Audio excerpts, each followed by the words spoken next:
న్యూస్కి స్వాగతం. నేటి వార్తలు మీకోసం.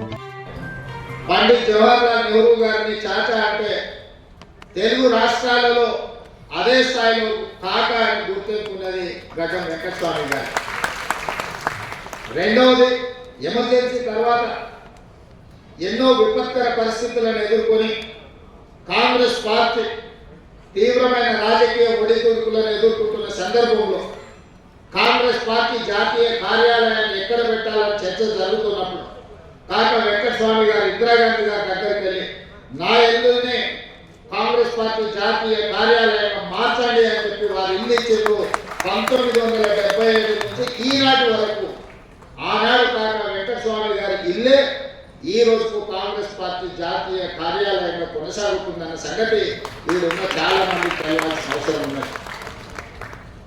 కాక వెంకటస్వామి గారికి ఇందిరాగాంధీ గారి కుటుంబానికి సన్నిహిత సంబంధాలు, కాంగ్రెస్ విధానాలు సిద్ధాంతాలే కాదు, ఆ కుటుంబం మధ్యలో ఒక బలమైన అనుబంధం ఉన్నది.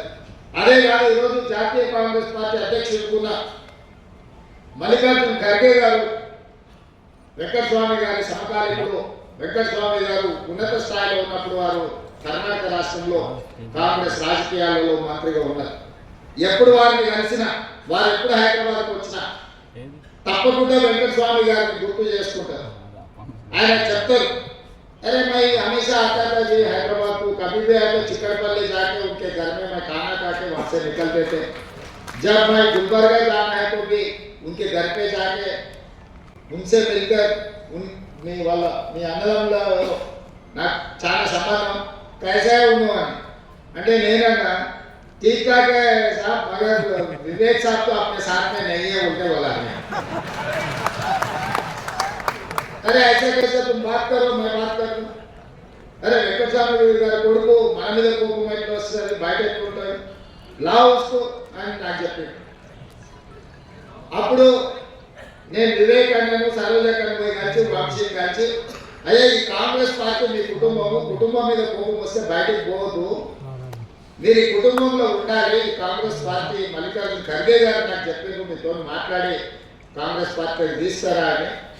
మీరు రాండి, ఈ పార్టీలో మనకందరికీ మంచి జరుగుతుంది, ప్రజలకు మేలు జరుగుతుంది, మీకు నాకు మేలు జరిగినా జరగకపోయినా, లాభం ఉన్నా లేకపోయినా తెలంగాణ 4 కోట్ల రాష్ట్ర ప్రజలకు మేలు జరుగుతుంది, మీరందరూ కూడా రావాలి అని చెప్పి వాళ్ళందరినీ కాంగ్రెస్ కుటుంబంలో కలిపి మన జరిగిన ఎన్నికలలో, అది శాసనసభ కావచ్చు, పార్లమెంట్ కావచ్చు, అన్నిట్లలో వారికి వచ్చిన అవకాశాలను వారు సద్వినియోగం చేసుకున్నారు.